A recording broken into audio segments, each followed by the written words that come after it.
Welcome. We spend so much of our time on this show looking at the mechanics of the world, Right.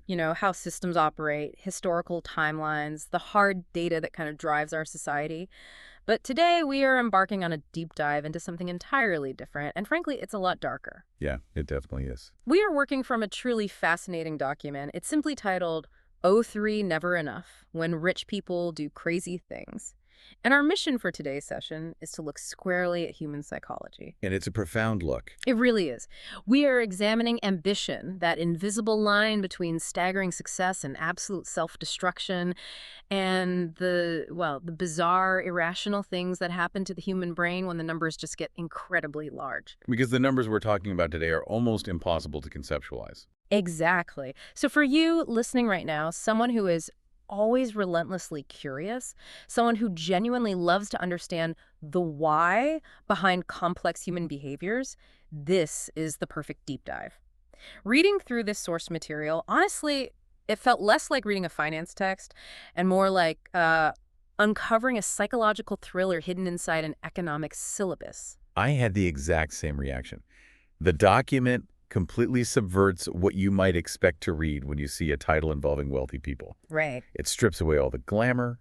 It forces us to look at the psychological void that sometimes accompanies infinite resources. Yeah. It's an exploration of a very specific, very destructive kind of blindness. And the material sets the stage for this entire theme by opening with a famous anecdote. It was originally told by John Bogle. The Vanguard founder. Right, the legendary founder of Vanguard who passed away back in 2019. He shared this brilliant little story about money that really highlights a massive blind spot in our culture. So picture this scene. It's a party on Shelter Island. Oh, to be a fly on the wall there. Right. Hosted by a billionaire. A sprawling estate, the absolute height of wealth and exclusivity. And at this party, you have two giants of American literature chatting with each other, Kurt Vonnegut and Joseph Heller. Two absolute heavyweights. So Vonnegut leans over to Heller and points out this staggering fact. He informs Heller that their host, who is a hedge fund manager, had made more money in a single day than Heller's wildly popular, historically significant novel Catch-22 had earned in its entire history. Let's let that sink in for a second. I know. Just think about the cultural impact of Catch-22. It's an absolute cornerstone of 20th century literature. And then think about a guy making more than all of its lifetime royalties in 24 hours. The disparity is almost difficult for the human mind to process. You have a cultural artifact that defined a generation on one hand and a single day of financial trading on the other. Yeah. But it's Heller's response that elevates this from a simple observation about wealth inequality into a really profound philosophical statement. It is. So Heller looks at Vonnegut and delivers this legendary punchline. He says, "Yes, but I have something he will never have enough." Enough. Yeah. I wanted to really sit with that word for a moment. Enough. It is such a quiet word, but in the context of this document, it is incredibly powerful. That changes everything. It really does. What's fascinating here is how that single word forms the core thesis of our entire deep dive today. For a critical, incredibly powerful segment of our society, including some of the wealthiest, most influential people on the planet, the concept of enough simply does not exist. It's not just a different baseline. Exactly. It's not that their definition of enough is just larger than ours. It's that the concept itself is entirely absent from their psychological framework. The absence of that concept is exactly what drives the spectacular, catastrophic failures we are about to dissect. And the document dives straight into real-world examples that illustrate the terrifying danger of that absence. The first major case study is the story of Rajat Gupta. Such a tragic story. It really is. We are going to trace his journey from the slums of Kolkata to a global syndicate. And the sheer statistical improbability of his life is staggering. It's 1 in a billion. Easily. Gupta was born in Kolkata and was actually orphaned as a teenager. The material uses this striking metaphor to put his starting point into perspective. We often talk about privileged people starting life on third base. Right, the classic saying. Well, Rajat Gupta couldn't even see the baseball stadium. And we need to recognize the sheer magnitude of his legitimate success before we can understand the tragedy of his downfall. Yeah, that's crucial. To go from an orphaned teenager in Kolkata, navigating the immense socioeconomic hurdles of that environment, to the pinnacle of global corporate power, requires an intellect, a work ethic, and a resilience that is almost beyond comprehension. You're fighting against a system where every single odd is stacked against your survival, let alone your triumph. But Exactly. he did it. By the time he was in his mid-40s, Rajat Gupta was the CEO of McKinsey. The gold standard of consulting. The absolute apex. When you reach the CEO level at McKinsey, you are the person advising the CEOs of the Fortune 500. You're advising prime ministers and presidents. You're in the room where it happens. Always. And he doesn't just stop there. He retires in 2007, but his retirement consists of taking on massive, globally impactful roles. Right. He's working with the United Nations. He's heavily involved with the World Economic Forum. He's partnering on major philanthropic initiatives with Bill Gates. He is sitting on the board of directors for 5 different public companies. It's unbelievable resume. He literally transformed himself from an orphan into one of the most successful, respected, and connected businessmen alive. His reputation at that point was flawless. He was the embodiment of the ultimate meritocratic dream. And naturally, with that level of elite success came enormous life-altering wealth. Let's look at the math of this extreme wealth, because the source material breaks this down in a way that is really hard to ignore. By 2008, Rajat Gupta was reportedly worth $100 million. 100 million. You know, 100 million is a number we hear thrown around a lot in the news. But if we take that and apply a conservative, standard 5% annual return to it, It's just very doable. very durable, that generates almost $600 an hour. Wow. And that is 24 hours a day, 365 days a year. $600 an hour. Making $600 an hour while you are sleeping, while you're eating breakfast, without lifting a single finger, forever. And this is where the psychology becomes the focal point. Yeah. Because with $100 million, you have achieved absolute freedom. Total freedom. You have complete sovereignty over your time, your location, your activities. Gupta could have done literally anything he wanted in life. He could have spent the rest of his days focusing entirely on his philanthropic work with the UN, or sailing, or reading, or doing absolutely nothing at all. Right.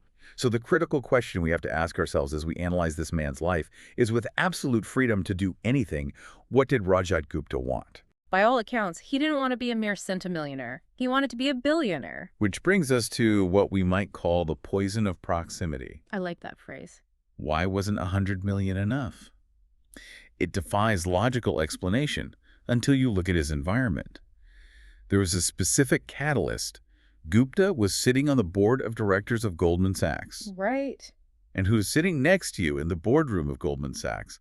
Some of the wealthiest private equity tycoons and investors in the entire world. The source includes a quote from an investor who knew Gupta, and it is incredibly revealing. This investor noted that Gupta was looking at the massive paydays of these private equity guys, and he said, I think he wants to be in that circle. That's a billionaire circle, right? Goldman is like the hundreds of millions circle. Just incredible. Goldman Sachs, one of the most powerful financial institutions on earth, is being casually dismissed as just the hundreds of millions circle. What's fascinating here is how perfectly this illustrates that human desires scale relative to our immediate peers, regardless of our objective reality. To 99.9% of the global population, Gupta's wealth was unfathomable. But to Gupta, looking to his left and his right in the Goldman Sachs boardroom, he was the poorest guy in the room. Which is insane to think about. It is. But his environment normalized billion-dollar net worths, making his 100 million feel insufficient. It wasn't about the utility of the money. He couldn't possibly spend what he already had. It was purely about status. But wait, isn't there an argument that for someone like Gupta, the pain of losing social status among billionaires genuinely feels like a survival threat to his ego? Oh, absolutely. Are we underestimating how powerful peer pressure is at that level? Because to a normal person, throwing away a flawless reputation for a slight upgrade in net worth is insane. But if your entire identity since you were an orphan in Kolkata has been built on climbing to the absolute top of whatever room you were in, realizing you aren't at the top of the Goldman boardroom must be physically uncomfortable for a guy like that. That is a brilliant distinction. It's an evolutionary bug in our operating You know, system. Well, we are tribal creatures. For millennia, your status within your immediate tribe dictated your access to food, shelter, and mates. If you were at the bottom of the hierarchy, you were in physical danger. Right. Now, fast forward to the modern corporate boardroom. The brain's hardware hasn't changed, even if the stakes have. For someone whose core identity is intertwined with overachievement, being the poorest man in the room triggers that ancient deep-seated anxiety of being at the bottom of the tribe. That makes so much sense. The ego interprets a lack of $1 billion as a profound threat to its survival, overriding all rational logic about the 100 million he already possesses. And that desire for status, that desperate need to upgrade from the 100 million circle to the billionaire circle, leads us to the climax of his story. We're looking at a 16-second downfall. 16 seconds. I want to set the scene for you because it is incredibly tense. It is 2008. The financial crisis is ravaging the globe. Banks are collapsing left and right. The public is panicking, and Goldman Sachs itself is staring down the barrel of extinction. They are fighting for survival. It was a terrifying time in the markets. Truly. Behind the scenes, Warren Buffett is planning to throw Goldman a lifeline. He is going to make a secret $5 billion investment to save the bank. And you have to understand the market mechanics in that specific moment. In the middle of a catastrophic, system-wide panic, if the public finds out that Warren Buffett, the most respected conservative investor in the world, is injecting $5 billion into Goldman Sachs, it is an absolute guarantee that Goldman's stock price is going to explode upward. Right. It is the ultimate seal of approval. It tells the market this bank is not going to fail. It is the most valuable piece of secret information in the world at that exact second. So, as a board member, Rajat Gupta is dialed into a board meeting, and he hears about this pending Buffett deal before the public knows anything. It's on the inside. Exactly. And the timeline here is stunning. 16 seconds after learning of this pending deal, Gupta hangs up the phone from the Goldman board meeting, and he immediately calls a hedge fund manager named Rajaratnam. Now, the call itself wasn't recorded, but the actions that followed speak volumes. Immediately after that phone call, Rajaratnam buys 175,000 shares of Goldman Sachs. It's not hard to guess what was discussed on that unrecorded line. Not at all. Hours later, the Buffett-Goldman deal is announced to the general public. Predictably, Goldman stock surges. Rajaratnam makes a quick $1 million profit just like that. Just overnight. And according to the material, this was just one example of an alleged trend. The SEC eventually claimed that Gupta's insider tips led to a total of $17 million in profits. It was incredibly easy money, but it was an even easier case for the prosecutors. Yeah, they both went to prison for insider trading. And their careers, their reputations, the entire legacy that Gupta had built from the slums of Kolkata to the top of the world irrevocably destroyed. We have to just pause and discuss how wild this is. It's hard to wrap your head around. A man who clawed his way up against impossible odds, who achieved a pristine global reputation, threw it all entirely away for what the source essentially describes as a lucrative side hustle. It is the ultimate tragedy of irrationality. He traded something invaluable, his freedom, his reputation, his legacy, his ability to work with people like Bill Gates on global issues for something he literally did not need. He didn't need the money. Not at all. That $17 million in illicit profit wasn't going to change his lifestyle one iota. It wouldn't buy him a better house or a better life. It was entirely about keeping score in a game he had already won. Which perfectly transitions us to the second case study in our source material, and this one is about a name everyone knows, Bernie Madoff. Oh, yeah. There is a crazy bit of irony right off the bat here. Madoff's massive 2-decade-long fraud was actually revealed to the world just weeks after Gupta's insider trading endeavor happened. It was a very dark period for the reputation of Wall Street, to say the least. The entire system seemed to be rotting from the inside out. The document reveals a highly surprising fact that really challenges our popular memory of Bernie Madoff. We all know him as a monster, as the most notorious Ponzi schemer since Charles Ponzi himself. That's his legacy. Right. We picture the devastated retirees, the stolen billions. But before becoming a world-famous fraudster, Bernie Madoff was a wildly successful, completely legitimate businessman. This is a crucial distinction. It forces us to reconcile with the fact that Madoff wasn't just a con artist who snuck his way into finance. He actually built something real and highly profitable first. He was what is known as a market maker. I think we need to break down what a market maker actually does, because the term sounds abstract, but it's the engine of how Wall Street functions. If I think about it like a used car dealership, is that a fair analogy? That is actually a very good way to understand it. Imagine you need to sell your car today because you need cash immediately. The used car dealer buys it from you for $5,000. Tomorrow, someone walks onto the lot who desperately needs a car to get to work. The dealer sells that same car to them for $5,100. Okay. The dealer provided a service. They provided liquidity to both the desperate seller and the desperate buyer. And they kept the $100 difference, which is called the spread. A market maker does this exact same thing, but with millions of shares of stock, matching buyers and sellers, and pocketing a tiny fraction of a penny on every transaction. And Madoff was extraordinarily good at this legitimate job. Let's look at the stats from a 1992 Wall Street Journal profile of Madoff that the material includes. Madoff's firm was siphoning a huge volume of stock trades away from the main New York Stock Exchange. Which was unheard of at the time. Exactly. A staggering 9% of the New York Stock Exchange's total volume was being executed electronically by Madoff's firm off the exchange. We are talking about an average daily volume of $740 million. He was a pioneer in electronic trading before it was the standard. His firm was so technologically advanced, so fast, and so efficient that it actually paid other brokerage firms a penny a share just to send their customers' orders to him. He was legally fairly profiting from that tiny spread between the bid and ask prices. Wow. And the financial takeaway here is key. According to former staffers, this entirely legitimate, non-fraudulent arm of his business was making between $25 million and $50 million a year in pure profit. $25 to $50 million a year. Legally. Without stealing a dime. This wasn't some journalist inaccurately describing a fraud that hadn't been uncovered yet. The market-making business was undeniably legitimate. It made Madoff hugely and legally wealthy. Yeah. So this raises the ultimate question for you, the listener, to ponder. Why? Why would someone who is legitimately making tens of millions of dollars a year, who is respected as a technological pioneer on Wall Street, resort to building a massive, devastating Ponzi scheme? It is the defining psychological question of this entire deep dive. To understand it, the author draws a brilliant contrast. They include a quote from a Nigerian scam artist who was interviewed by the New York Times. Right. This scam artist, who was stealing money from unsuspecting victims over the internet, admitted he felt guilty for hurting people, but he justified it by saying, "Poverty will not make you feel the pain." It's the difference between a crime of desperation and a crime of ego. Precisely.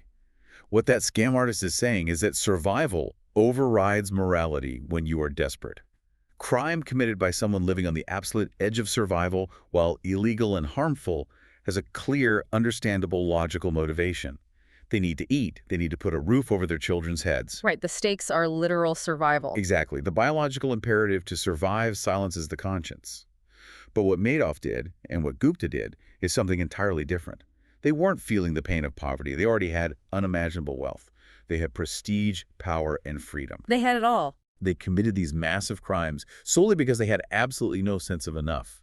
They threw away everything they had legitimately built simply because they wanted more, and the mechanism for getting more didn't matter to them. While Madoff and Gupta are extreme criminal examples, this psychological defect isn't limited to lawbreakers. There are completely legal, non-criminal versions of this exact same behavior that are just as devastating. The material introduces the story of the hedge fund long-term capital management, or LTCM. LTCM is a legendary cautionary tale in finance. It is the ultimate story of geniuses outsmarting themselves. Let me set the scenario for you. LTCM wasn't just a regular hedge fund. It was staffed with some of the smartest financial minds on the planet, including literal Nobel Prize-winning economists. The smartest guys in the room? We are talking about traders who are personally worth tens and even hundreds of millions of dollars each. And they had most of their own personal wealth invested right into their own funds. Then the event happens. It's 1998. The material points out that this was the middle of the greatest bull market and the strongest economy in history. Everything was going up. Right. Everything was going up. Yet these brilliant, ultra-wealthy traders took on so much risk in their quest for even more money that they managed to lose absolutely everything. They engineered their own destruction not out of necessity, but out of pure, unadulterated hubris. They believed their complex mathematical models could perfectly predict the market, completely ignoring the unpredictable nature of human panic. They thought they had it all figured out. They borrowed massive amounts of money leverage to amplify their trades. When a rare, unexpected event occurred, the Russian government defaulting on its debt, their models failed, and the leverage crushed them. This is where Warren Buffett's golden rule comes in. The material includes his post-mortem analysis on the LTCM debacle, and it cuts right to the bone. Buffett said, to make money they didn't have and didn't need, they risked what they did have and did need. And that's foolish. So concise. Yeah, it is just plain foolish. If you risk something that is important to you for something that is unimportant to you, it just does not make any sense. If we connect this to the bigger picture, Buffett is extracting a universal law of risk from this catastrophe. There is no reason to risk what you have and need for what you don't have and don't need. It sounds so simple when you say it out loud. On the surface, it sounds incredibly obvious. You hear it and you think, well, of course I would never do that. But what the document reveals through LTCM, through Gupta, through Madoff, is how frequently this obvious rule is completely overlooked by the supposedly smartest people in the room. But why do smart people ignore obvious logic? Is it just greed, or is there a specific blindness induced by the environment they are in? When you are surrounded by other Nobel laureates, all validating each other's brilliance, does the concept of risk just evaporate? It's a combination of groupthink and the moving goalpost of wealth. When your peers are all taking massive risks and being rewarded for it, caution starts to look like cowardice. Your ego gets involved. You stop looking at the absolute value of your wealth, the fact that you already have enough money to secure your family's future for generations, and you start looking only at the relative value. Or relative value. Yes, am I making as much as the guy sitting next to me? When that becomes the sole metric of success, obvious logic is the first casualty. That realization leads us to a critical pivot. Look, most of us listening to this aren't going to end up with $100 million like Rajat Gupta or manage a multi-billion-dollar hedge fund like LTCM. But a measurable percentage of us will, at some point in our lives, earn enough to cover our needs and a lot of our reasonable wants. Right, we'll hit a point of stability. Exactly. We will reach that point of stability. Yeah. So, how do we protect ourselves? How do you, the listener, avoid falling into these same psychological traps when you reach your own level of success? The author outlines some fascinating psychological traps we need to navigate, starting with the hardest financial skill of all, getting the goalpost to stop moving. It is entirely internal. It's harder than picking stocks, harder than negotiating a salary. The logic is simple but brutal. If your expectations rise equally with your results, there is absolutely no logic in striving for more, because you will feel exactly the same after putting in all that extra effort. You're just running on a treadmill. Exactly. It becomes incredibly dangerous when the taste of having more, whether that's more money, more power, or a bigger house, increases your ambition faster than it increases your satisfaction. It's like you take one step forward, but the goalpost is instantly pushed 2 steps ahead. You get the promotion, but suddenly you are looking at the VP's office. You buy the nice house, but suddenly you are looking at the neighborhood with the gates. Precisely. You end up feeling as if you are constantly falling behind, even while you're achieving objectively more. And the only way to try and catch up to a goalpost that you yourself keep moving is to take greater and greater amounts of risk. This leads to a fascinating observation about the dual nature of modern capitalism. Capitalism is incredibly proficient at generating 2 things simultaneously: wealth and envy. Wealth and envy. It's almost as if they are packaged together by design. They're the twin engines of the system. Wanting to surpass your peers, wanting the nicer car or the better vacation, is the very fuel that drives hard work, innovation, and economic growth. The system relies on you never being fully satisfied. Wow. But while that might be great for the macroeconomic system, it is devastating for individual happiness. Life isn't any fun without a sense of enough. The formula is beautifully simple. Happiness equals results minus expectations. If your results grow, but your expectations go faster, your happiness will always be negative. Happiness equals results minus expectations. That really forces you to look at the denominator of that equation. We spend all our time trying to increase the results and 0 time trying to manage the expectations. And nothing inflates expectations faster than social comparison. That is the ultimate trap. The author uses this brilliant sports and finance analogy to illustrate exactly how social comparison destroys any sense of enough. I want to play a game with this because the math gets wild. Imagine a rookie baseball player who makes $500,000 a year. By any normal, everyday definition, that rookie is rich, right? Absolutely. $500,000 a year places you in an elite tier of earners globally. You have 0 financial worries regarding the basics of life. Right. But that rookie plays on the same team as Mike Trout, and Mike Trout has a 12-year, $430 million contract, which breaks down to about $36 million a year. Suddenly, the rookie, making $500,000, compares himself to the guy in the locker next to him and feels broke. Which is crazy. But let's look at Mike Trout. $36 million a year is an insane generational amount of money. But if Trout wants to compare himself to the real heavy hitters in finance, he looks at the top 10 highest paid hedge fund managers in 2018. Take a guess to even make the bottom of that top 10 list. What did a manager have to earn in a single year? Knowing the finance industry, it would have to be staggering. 100 million, 200 million. To even make the list, you needed to earn at least $340 million in a single year. So now the 36 million world-famous athlete feels inadequate compared to the 340 million hedge fund manager who most of the public couldn't even pick out of a lineup. But it keeps going. That hedge fund manager making $340 million compares himself to the top 5 managers. Those guys earned at least $770 million that year. Then, those top 5 managers look ahead to Warren Buffett, whose personal net worth increased by $3.5 billion in 2018. The ladder just never ends. And finally, Warren Buffett could look ahead to Jeff Bezos. In 2018, Bezos' net worth increased by $24 billion. If you break that down, Bezos made more money per hour than the rich $500,000 a year rookie baseball player made in a full year. It is a profound illustration of a terrifying reality. The ceiling of social comparison is so staggeringly high that virtually no one will ever hit it, which means it is a battle that can never be won. If you tie your satisfaction to being higher on the ladder than the person next to you, you're guaranteeing a life of misery, because there's always another rung. So how do you win? How do you actually survive that environment?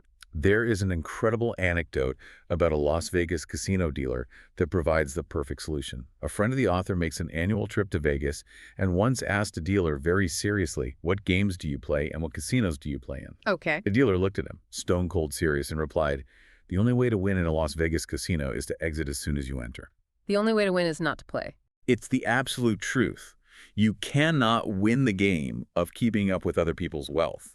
The house always wins because there is always someone richer, always someone moving the goalpost further out. The only way to win is to refuse to play the game to begin with. You have to actively accept that you might have enough, even if it is visibly less than those around you. But there's a huge friction point there, especially in corporate culture. There is this pervasive idea that settling for enough means you are being overly conservative or that you are lazily leaving opportunity and potential on the table. Right. The hustle culture mentality. Exactly. If you aren't grinding for the next dollar, you are losing. The author actively debunks this and uses an incredibly visceral analogy to explain why our logic is so flawed here. It's a bit jarring, but it makes the point perfectly regarding our biological feedback loops. The author points out that the only way to truly know how much food you can physically eat is to eat until you are physically sick, until you vomit.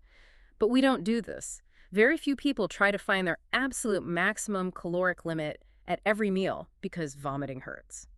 Our biology gives us a very clear, very painful feedback loop that tells us when to stop. This is where we see a fascinating disconnect in human behavior. We respect our physical limits because the pain is immediate and undeniable. But we do not apply this same biological logic to business, investing, or ambition. Why is that? In the pursuit of wealth, there is no physical stomach ache to tell you you've had enough. There is no biological gag reflex for greed. So what happens? People push and push until they break. And breaking can take many forms, right? On the more innocent end of the spectrum, it's the professional who just burns out at work. The person who destroys their physical health, alienates their spouse, and misses their kids growing up, all for a promotion or a bonus they didn't actually need to live a comfortable life. Or the investor who takes on a risky allocation they can't actually maintain during a market downturn, losing their retirement because they were reaching for an extra 2% yield. And on the extreme end of the spectrum, you have the Rajat Guptas and the Bernie Madoffs. Men who pushed so far past the point of enough that they resorted to stealing and fraud simply because their psychology dictated that every single potential dollar was worth reaching for, regardless of the devastating consequences. It's a sickness. It truly is. The overarching takeaway is inevitable. The inability to deny a potential dollar will eventually catch up to you. If you don't define enough for yourself, the system will eventually break you to find your limit. That leads to the final, most crucial question. How do you define what you cannot risk?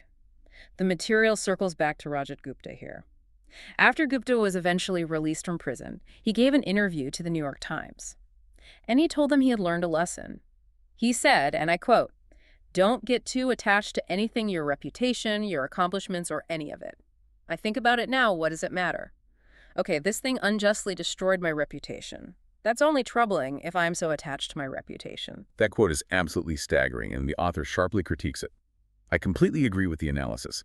This is perhaps the worst possible takeaway a human being could have from that experience. It really sounds like he missed the point entirely. He did. It is pure, concentrated rationalization. It frames his quote as the comforting self-justification of a man who desperately wants his pristine reputation back, but knows deep down that it is gone forever. So what does the ego do to survive that reality?